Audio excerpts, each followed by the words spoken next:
1절부터 3절까지 말씀입니다.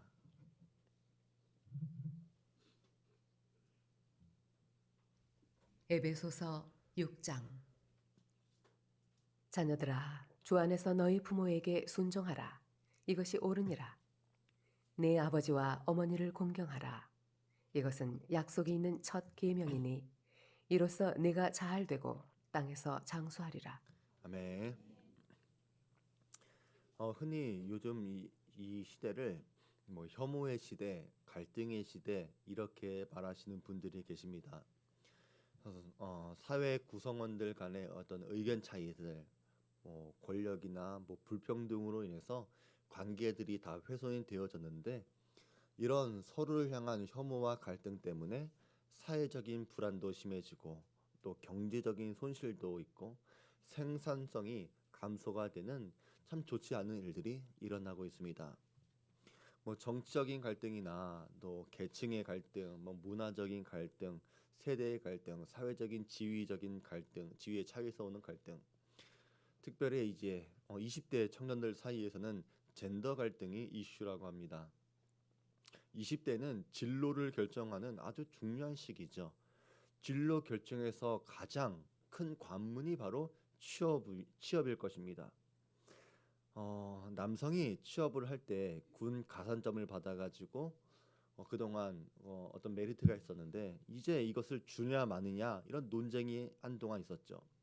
황금 같은 이 20대에 1년 반 정도 이제 남자들이 이제 군대에 가게 되는데 그런 군대에 간 청년들에게 해주던 징병 보상 제도가 이제는 여대생들과 여성 단체의 강력한 반발과 시위 때문에 결국 위헌이라고 하는 판결이 나서 폐지가 되어져 버렸습니다. 그러니까 남자들이 어떻게 하겠어요? 남자들은 여성들의 육아휴직이라든지 생리 공가라든지 이런 부분에 불만을 제기했고 여성 공무원들의 근무 형태가 남성 공무원들과 다르다 이 부분에서도 소리가 내기 시작했습니다. 또 40대 이상은 빈부 갈등이 심각하다고 지적을 했습니다. 40대는 가장 경제적인 문제를 체감하고 있는 세대인데 부자들은 이제 그렇지 못한 사람들한테 도태된 사람들 이렇게 생각을 하고 또 가난하고 힘든 사람들은 그런 부자를 시기하고 질투하고 또 악하다고 말합니다. 40대 부모들 중에는 자녀들이 하는 말들을 주목해 볼 필요가 있습니다. 아마 여러분도 들어보셨을지 모르겠는데 뭐 월거지, 뭐 휴거, 뭐 개근거지 이런 말 아마 들어보셨을 겁니다. 이게 무슨 말이냐면 월세 사는 거지. 그 슈먼시아라고 하는 임대 아파트가 있죠. 그래서 휴거, 임대 아파트 슈먼시아 사는 거지. 그 개근거지가 뭐냐면 이제 좀 여유가 있는 가정들은 어디 놀러 가서 개근상을 이제 타지 못하는데 놀러 갈 수 없으니까 어쩔 수 없이 개근상을 탈 수밖에 없는 개근거지 이런 말들이 있다는 거예요. 아이들은 이미 가난에 대해서 혐오를 배우기 시작했고 가장 정서가 예민할 나이에 거지라고 하는 조롱을 듣고 자란 아이들은 부자에 대한 혐오와 부모에 대한 원망을 배우게 됩니다. 이런 혐오, 이런 갈등의 문제들은 우리나라만의 문제가 아닙니다. 사실 뭐 인종이나 국적이나 뭐 성별이나 계층의 문제는 전 세계적인 문제가 되어져 버렸죠.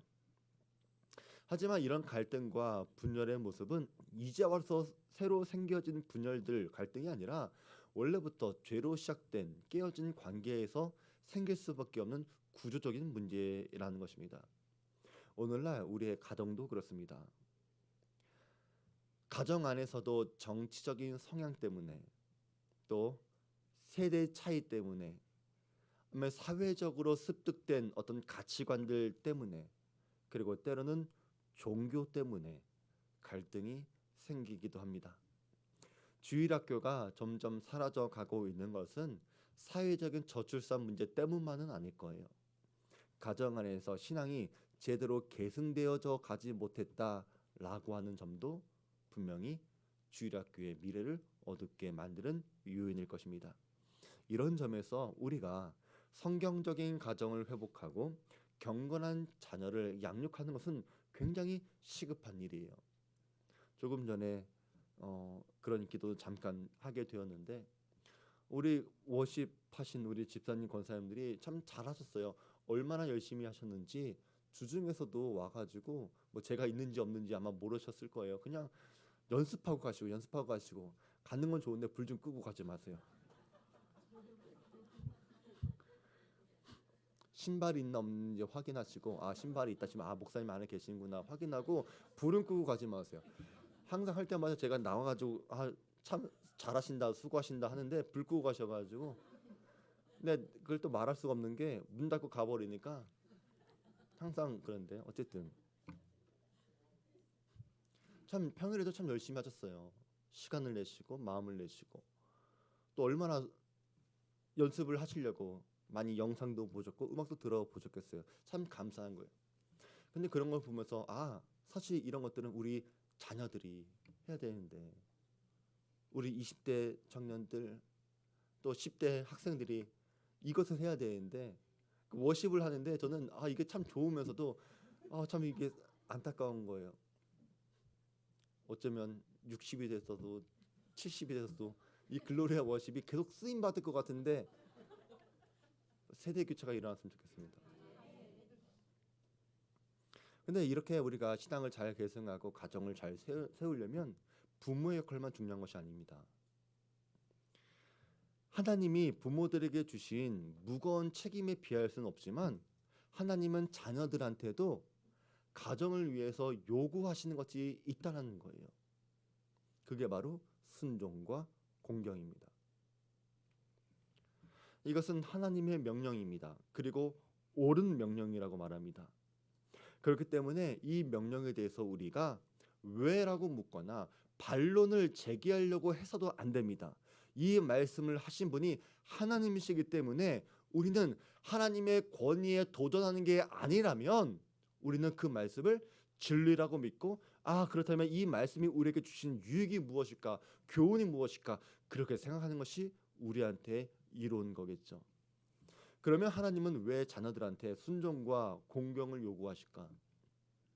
그것은 이 말씀이 부모와 자녀와의 관계에서만이 주어지는 말씀이 아니라 하나님과 우리 사이의 관계까지도 포함하는 반영하는 말씀이라 그런 것입니다. 자녀들은 어린 자녀들만 있는 것이 아닙니다. 부모와의 관계에서 자녀가 된 모든 사람들이 자녀입니다. 그러니까 이곳에 계신 분들이 누군가의 자녀라면 여러분이 바로 들어야 되는 말씀이라는 것입니다. 그동안 우리는 좋은 자녀가 무엇인지 제대로 배워본 적이 없습니다. 우리가 좋은 부모가 되려고 하는 노력은 해본 적이 있어도 좋은 자녀가 되는 법은 잘 알지 못합니다. 그저 부모님들 통해서 이렇게 해라 저렇게 해라 하고 하면 이게 맞나 보다 저게 맞나 보다 라고만 여겨졌지 사실 그렇게 말씀하시는 부모님들도 좋은 자녀가 되는 게 뭔지 모른다는 거예요. 그런데 성경은 오늘 우리한테 부모에게 순종하고 부모를 공경하는 것이 좋은 자녀다. 이것이 필요한 일이다. 라고 우리에게 말씀해 주고 있습니다. 구약을 보면 하나님께서 양보하지 않은 몇 가지의 계명들이 있습니다. 이런 계명들은 사형에 처해졌어요. 그러나 놀랍게도 부모에 대한 자녀의 태도가 바로 여기에 담겨져 있습니다. 모세의 율법을 보면 부모를 저주하거나 부모를 때리는 자식은 반드시 죽이라고 명령하고 있고 부모의 징계를 무시하고 순종하지 않는 자녀들을 그 성읍의 장로들한테 얘기하면 그 성읍 사람들은 그 자녀를 돌로 치라고 하는 명령까지 있습니다. 또 잠언에는 이런 무서운 말씀도 있습니다. 아비를 조롱하며 어미 순종하기를 싫어한 자의 눈은 골짜기에 까마귀에게 쪼이고 독수리 새끼에게 먹히리라. 얼마나 무서운 말씀입니까? 이 말씀이 우리 자녀들에게 주신 말씀이라고 한다면 신약으로 넘어오게 되면 부모의 말씀에 순종하는 것이 죄라고 이야기합니다.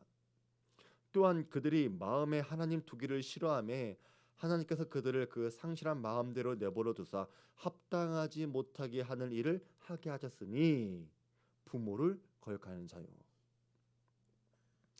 하나님께서 내버려 두시는, 방치하시는, 버리시는, 슬프게도 유기하시는 그런 죄인들이 있는데, 그 죄인들의 특징이 뭔지 보니까 부모를 거역한다는 것입니다. 그래서 여러분들의 자녀를 내버려 두시면 여러분의 자녀는 여러분을 거역할 것입니다. 시간이 지나면 철들겠지 라고 하는 생각은 틀린 말입니다. 우리 교회에 다른 건 다 좋은데 딱 하나 안 좋은 습관이 있어요. 그게 뭐냐면 가만히 내버려 두세요. 뭐만 하려고 하면 그냥 가만히 내버려 달라는 거예요. 애들한테 교회 나왔어요? 말해봤어요? 가만히 내버려 둬야 돼요. 지금 건드리면 안 된대. 지금 말 걸면 안 된대. 그러면 튕겨나간대. 답답한 소리하고 앉아 있는 거죠.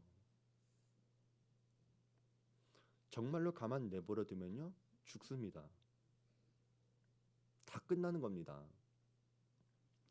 출애굽 때 하나님께서 바로의 마음을 내버려 두시니까, 강팍한 마음 그대로를 내버려 두시니까 어떻게 됐습니까? 애굽의 모든 사람들이 재앙을 맞은 거예요. 누구 때문에? 바로 때문에. 그런데 하나님께서 죄인된 여러분의 자녀들을 내버려 두기를 부모들이 허용한다면 그 자녀는 여러분을 반드시 슬프게 만들 것입니다. 멀리 생각할 것도 없습니다. 지금 여러분들의 자녀를 생각해 보시기 바랍니다. 가만 내버려 두면 여러분의 마음에 근심이 된다는 것을 경험하지 않았습니까? 지금 안 나오는 자녀들이 있습니다. 예를 들어 교회 안 나오는 자녀들이 있을 텐데 차라리 뭐라도 시도해 보는 것이 더 낫지 않겠습니까? 어차피 안 나올 건데, 어차피 안 나오잖아요.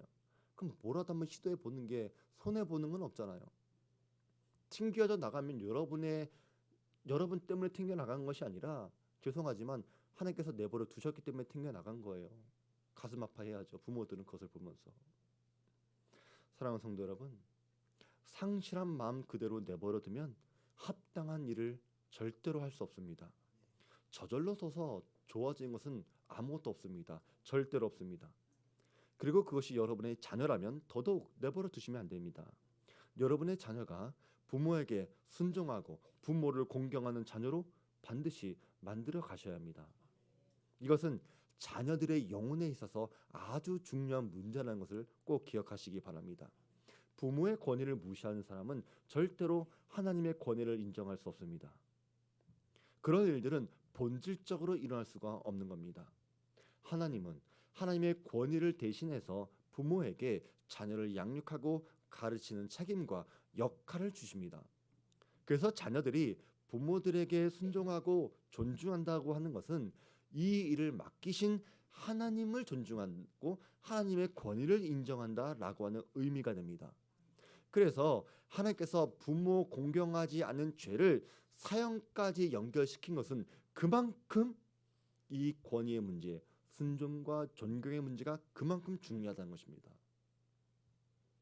저는 우리 성도들의 자녀들이 공부 잘하는지 못하는지, 학교가 어딘지, 직장이 어딘지, 연봉이 어딘지, 죄송한데 저는 그것이 하나도 중요하지 않습니다. 정말로 중요하지 않아요. 여러분이 저에게 자랑하러 오려고 한다도 전 그것을 대단하게 생각하지도 않을 거고요. 여러분의 자녀가 못했다고 해서 그것을 초라하게 생각하지도 않습니다. 살아가는 모습이 다르다고 생각하니까. 제가 여러분한테 보는 거는 그 자녀가 여러분한테 얼마나 잘하는지, 그 자녀들이 부모의 말씀에 얼마나 순종하는지, 저는 그것이 훨씬 더 중요합니다. 부모에게 순종하고 잘 공경하는 자녀들이 여러분의 자녀들이라면 저는 지금 교회 나오지 않아도 그 자녀한테 구원의 소망까지 저는 봅니다. 아, 이 자녀가 부모를 공경해? 그럼 하나님을 공경할 수 있는 자녀가 될 수 있겠구나. 언젠가 하나님께서 그 마음을 바꿔주시겠구나. 근데 부모의 말씀도 순종하지 않아요. 공경하지 않아요. 근데 세상에서 잘 나갑니다. 성공합니다. 출세합니다. 좋은 직업 갖고 있습니다. 근데 저는 하나도 기쁘지 않습니다. 구원받지 못하겠네. 이렇게 생각이 드니까. 요즘 부모들 중에는 성경이 말하는 부모의 권위에 대해서 잘 알려고 하지 않고 세상에서 보여지는 어떤 평등, 또 자신의 경험, 생각으로 부모의 권위, 부모의 역할, 부모의 어떤 책임 이런 것을 내던지는 부모들이 의외로 많습니다. 의외로 많아요. 마치 친구처럼 지내는 걸 좋은 것으로 생각을 하고요. 애들이 잘못되는데 원래 이 나이 때는 그럴 수 있다고 내버려두는 부모들이 굉장히 많습니다. 원래 애들은 가만히 내버려둬도 큰다고 하는 생각을 갖고 있어요. 근데 이런 생각은 아니라는 생각인 거고, 부모의 역할을 중요하게 생각하지 않는 거고, 부모의 역할을 하지 않는 것과 다르지 않습니다. 그리고 자녀를 하나님의 뜻대로 키우지 않는 것입니다. 성경은 자녀에게 두 가지를 요구하죠. 순종과 공경입니다. 사실 우리가 하나님을 공경해라 라고 하는 말은 어려운 말로서 들려지지 않을 겁니다. 왜냐하면 하나님이시니까 공경하는 게 어려운 게 아니에요. 근데 어려서부터 부모님을 보고 자란 자녀들은 부모를 마음으로 공경하는 것은 굉장히 어려울 수 있습니다. 우리가 죄인인 것처럼 부모님들도 죄인이라서 그래요. 특히 부모와 완전히 성향이 다른 자녀들도 있죠. 그런 자녀들은 부모와 자녀가 서로 이해하기가 굉장히 어려워요. 굉장히 힘들어요. 이해를 못해요, 서로가. 또 정상적인 부모라고 하면 자녀에게 좋은 것을 주려고 하겠죠. 그것이 마땅합니다. 하지만 항상 좋은 부모가 있는 것도 아닙니다. 술에 찌든 부모가 있고요. 폭력적인 부모가 있고요. 정서적으로 미숙한 부모가 있습니다. 이런 부모들이 시키는 일을 하면 어릴 때 잠깐 시키는 일을 할 수 있을지 몰라도 점점 크다 보면 공경하는 일이 거의 불가능해질 것입니다. 그래서 부모를 공경하라고 하는 명령은 굉장히 어려운 계명입니다. 두 번째로 오는 말씀 보면 사도 바울은 이 계명이 약속이 있는 첫 계명이라고 이야기합니다. 실제로 십계명을 보면 약속이 있는 계명은 이 계명입니다. 우상 숭배를 금할 것을 명령하시면서 약속을 해 주셨는데, 나를 사랑하고 내 계명을 지키는 자에게는 내 천대까지 은혜를 베푸느니라 약속을 해 주었어요. 그런데 왜 사도 바울은 이 계명을 약속이 있는 첫 계명이라고 말했냐면, 이 부분에서 학자들은 여러 가지를 이야기하는데 그 중에 하나가 뭐냐면, 가장 힘든 계명에 대해서 주어지는 가장 최고의 보상이다, 이렇게 이야기하는 거예요. 그리고 그 약속이 뭡니까? 너가 잘 되고 땅에서 장수하리라 라고 하는 약속이에요. 여기서도 학자들이 동의하는 게 뭐냐면, 부모 공경은 가장 힘든 계명이다. 이것을 다 동의한다는 거예요. 이 계명이 주어졌던 시대적인 배경은 모세 때입니다. 출애굽한 이스라엘 백성들이 광야에 있을 때 십계명을 통해 이 계명이 주어졌습니다. 근데 이때 부모 세대의 직업이 뭡니까? 직업이 뭐였어요? 노예였습니다. 지금 다 같이 광야에 있긴 했는데 원래 노예 출신이었습니다. 그리고 지금 이 사람들이 먹고 있는 게 뭐예요? 만나와 메추라기입니다. 근데 만나와 메추라기를 얻기까지 이 사람들이 어떤 노력이나 이런 게 있었습니까? 아무것도 없습니다. 그죠? 대 6살짜리도 아침에 일어나서 바가지 하나 들고 나가서 퍼면 되는 거예요. 그러니까 노예 출신 부모들, 그리고 하는 일이 아무것도 없어요. 역할이 대체 무엇인지도 알지 못해요. 그런데 그런 부모를 공경하고 그 부모의 말에 순종하라고 하니까 광야 세대의 자녀들도 이것이 어려운 명령으로 들려졌다는 거예요. 신약시대 이때에도 마찬가지입니다. 사도 바울 시대 때에도 대부분의 성도들이 노예 출신도 많았습니다. 근데 그 노예 출신 자녀들에게 너의 부모를 공경해라, 그 말이 어려웠다는 거예요. 뭐 오늘날은 노예가 없습니까? 오늘날 직장 생활한다? 죄송한데 다 종이에요. 대기업에 다니면 대감집 종, 공무원이다 관공서 노비. 뭐가 달라요? 뭐가 달라요? 저도 종이에요. 저도 종이죠. 네, 저도 어쨌든 종이에요. 하나님의 종.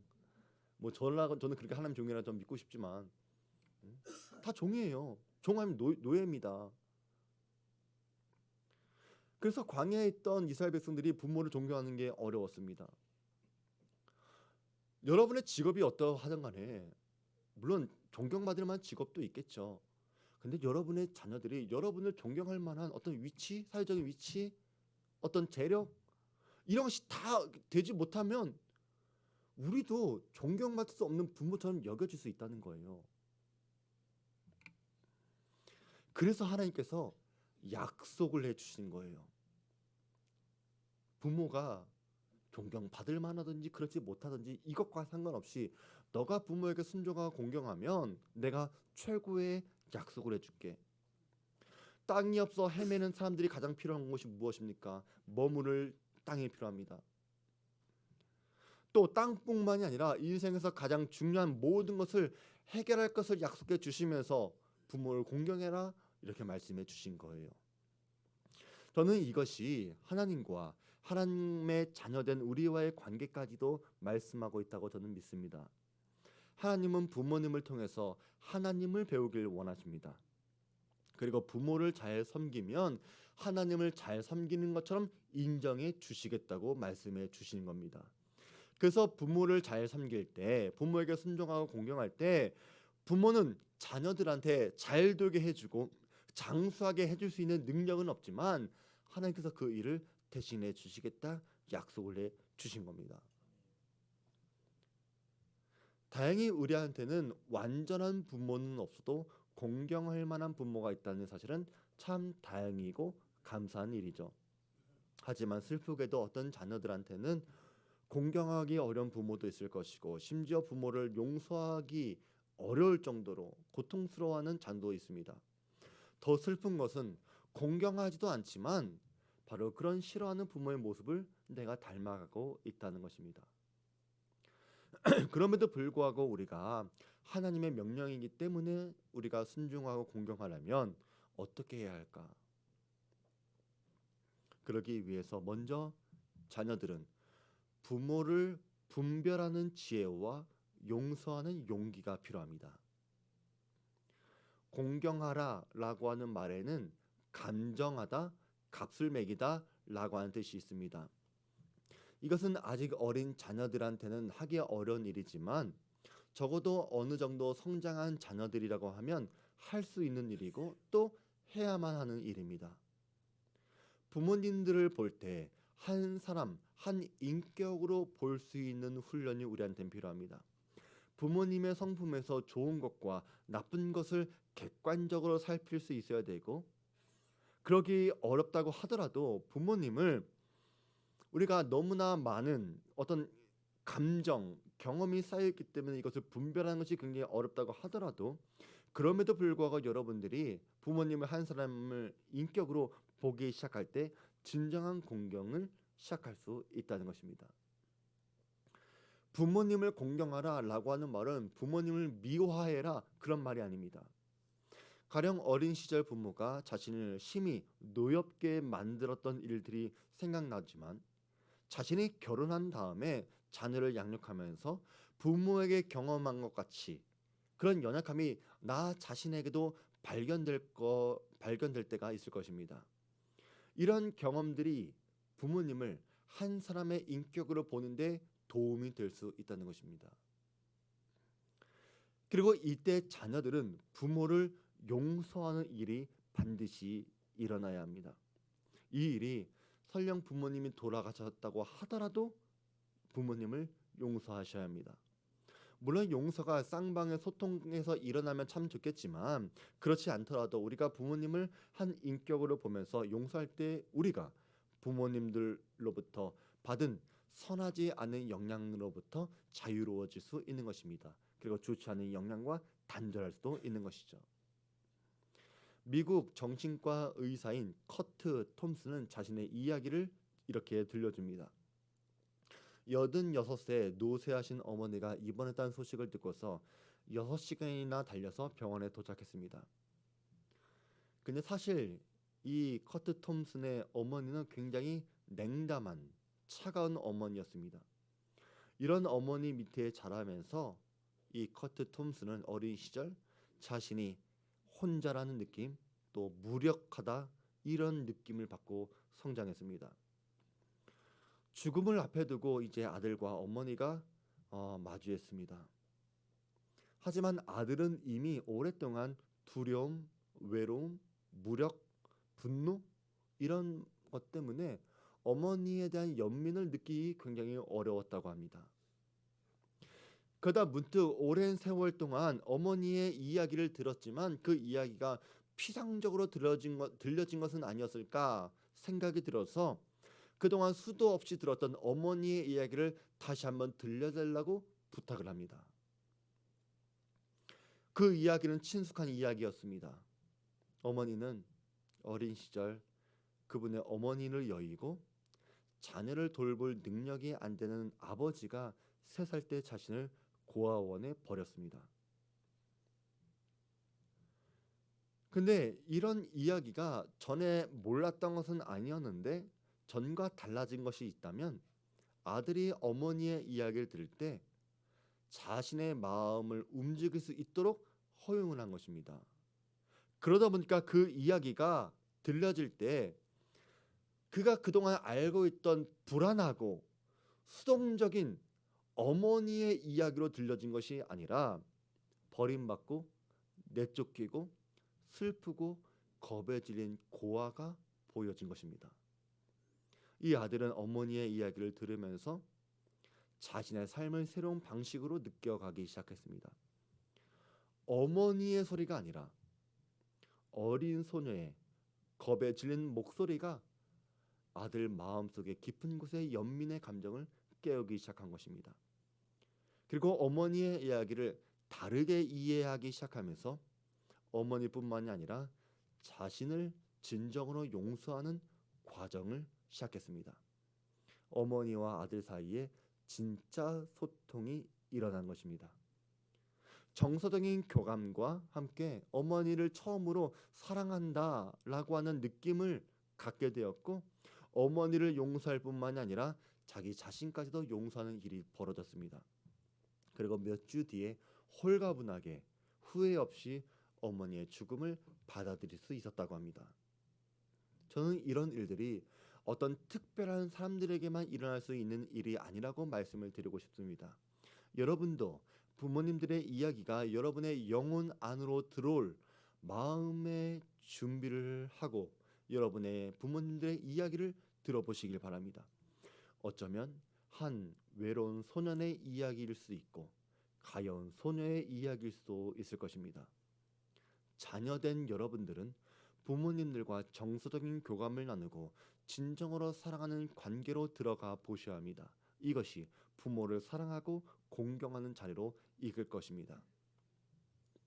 때로는 꽉 막힌 부모님과 소통 자체가 불가능하다고 느껴왔고 단 한 번도 소통이라고 할 만한 대화를 해본 적이 없을지도 모릅니다. 이런 부모와 자녀의 관계는 굉장히 많습니다. 하지만 여러분 가운데 그런 분별과 용서가 일어났다면 소통이 일어날 수 있는 환경은 이미 시작된 것입니다. 그리고 여기에 여러분이 한 가지 의지해도 될 만한 것이 있습니다.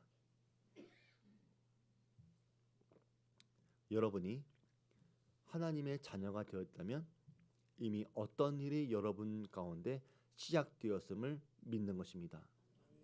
하나님은 여러분을 통해 여러분이 부모님을 이해하고 사랑하고 분별하고 용납할 마음을 이미 주셨습니다. 그리고 여러분 마음속에 성령 하나님은 이미 그 일을 시작하고 계십니다. 에베소서 5장에서는 이렇게 이야기합니다. 그러므로 사랑을 받는 자녀같이 너희는 하나님을 본받는 자가 되고. 우리 모두는 누군가의 자녀이면서 하나님의 자녀입니다. 하나님의 사랑을 받은 자녀들이 하나님을 본받을 때 우리는 부모님과 또 자녀들을 사랑하고 용납하고 선한 영향을 흘려보낼 수가 있는 것입니다. 우리가 부모님들의 악한 영향력을 끊어내는 것, 우리 자신의 깨어진 모델로서 자녀를 구원하고 양육하는 것, 이런 일은 우리 스스로는 불가능한 일입니다. 하나님이 우리에게 온전한 모델이 되어주시고 우리가 하나님을 닮아갈 때 그것이 가능한 것입니다. 3000년 전에 아브라함은 독자 이삭을 바치라고 하는 하나님의 명령을 받았습니다. 부모로서 할 수 없는 일을 하나님께서 명령하셨지만 이미 10대였을 이삭에게도 이것은 자식으로서는 감당할 수 없는 요구였습니다. 자기를 죽여가지고 번제를 드리겠다라고 하는 아버지를 어떻게 이해하고 어떻게 공경할 수 있고 또 어떻게 그 뜻에 순종할 수 있겠습니까? 하지만 창세기 22장에서 보여주는 이삭의 모습은 묵묵히 아버지를 신뢰하고 순종하는 아들의 모습을 보여줍니다. 이삭은 아버지 아브라함이 그곳 제단을 쌓고 나무를 벌려놓고 자신을 결박해서 제단 나무 위에 놓고 손을 내밀어 칼을 잡고 자신을 잡으려고 하는 그 모든 순간에 연로한 아버지의 뜻에 순종했습니다. 성경은 이런 이삭의 순종이 예수님의 순종의 그림자였다라고 말을 하고 있죠. 예수님도 도살장으로 끌려가는 어린 양과 같으셨습니다. 당신을 향해서 진노를 퍼부으시는 그 아버지 앞에서 나의 하나님 나의 하나님 어찌하여 나를 버리셨나이까 외치시기도 했습니다. 그러나 그 외치는 소리와 함께 공경과 순종을 보이셨던 분이 바로 예수님이십니다. 예수님은 이렇게 복음적인 자녀의 모습을 우리에게 보여주신 것입니다. 그러니까 오늘도 우리는 여전히 공경하기 어려운 부모님들을 마주할지 모릅니다. 하지만 여러분들이 하나님의 사랑을 받는 자녀가 되었다면 이제 여러분 안에서 하나님께서 하신 일들을 기대하시기 바랍니다. 그리고 여러분의 부모님에게 순종하고 공경하시기 바랍니다. 여러분이 하나님의 자녀가 됨으로써 여러분 부모님을 분별하시고 용서하시고 소통하시고 사랑의 일이 시작되었습니다. 부모님께 순종하고 공경하는 것, 이것은 옳은 일뿐만이 아니라 하나님의 상급이 약속되어 있는 계명입니다. 우리의 말씀을 기억하면서 우리 다 같이 찬양했습니다.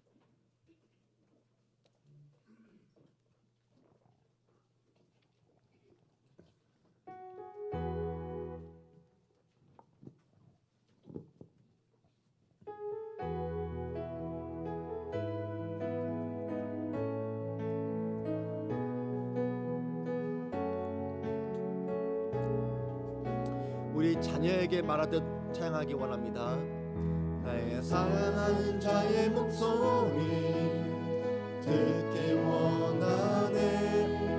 나의 사랑 나의 어여쁜 자야 바위 드는 미란 곳에서 듣기 원하네.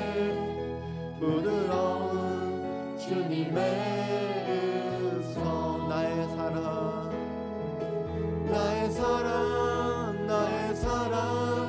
나의 어여쁜 자야 일어나 함께 가자.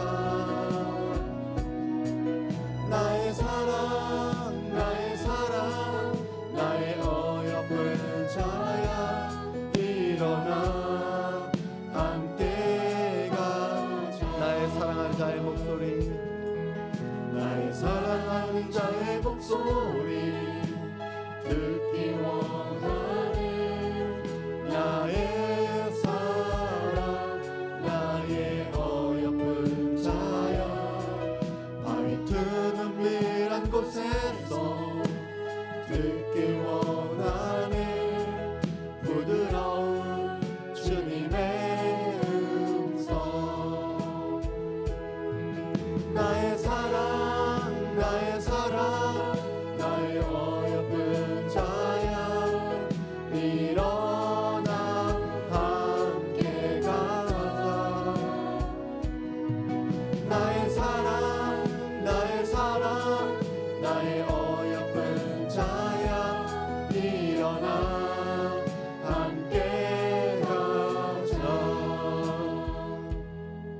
하나님 아버지, 오늘 우리에게 사랑스러운 자녀 주심을 감사드립니다. 우리가 사랑스럽고 어여쁜 우리 자녀들과 함께 하나님 앞에 나아가는 믿음의 부모가 되기를 원합니다. 우리 자녀들이 때로는 슬프고 힘들어 바위 속 은밀한 곳으로 숨어 들어갈 때 부드러운 주님의 음성이 우리 부모를 통해 들려지게 하시고 자녀들이 용기를 얻고 안심을 갖고 소망을 얻을 수 있는 부모의 신앙과 삶이 되게 하여 주시옵소서. 우리 자녀들은 하나님의 말씀에 따라 부모의 권위에 순종하며 또 공경하는 자녀들 되게 하여 주시옵소서. 이를 위해 우리가 먼저 하나님의 자녀됨을 깨닫게 하시고 하나님께서 나를 얼마나 사랑하고 용서하셨는지를 깨달아 부모와 자녀의 관계를 한 인격체를 볼 수 있는 마음을 주시고 주 안에서 진정한 사랑할 수 있도록 주님 도와주시옵소서. 그리고 부모를 공경하는 자녀들에게 구원의 문도 열어주셔서 우리 자녀들의 영혼도 주님께 맡겨진 영혼들 되게 해 주시옵소서. 이제는 우리 구주 예수 그리스도의 은혜와 지극히 크신 하나님의 사랑하심과 성령 하나님의 감동감화 내주 위로 교통하심의 은혜가 자녀들은 부모에게 순종하고 공경하며 부모는 자녀들에게 하나님의 대리자로서 책임과 역할을 다하기로 결단한 우리 사랑하는 모든 믿음의 주안교회 성도를 위해와 저들의 가정과 직장과 사업이 지금도 영원히 함께 있을지어다. 아멘.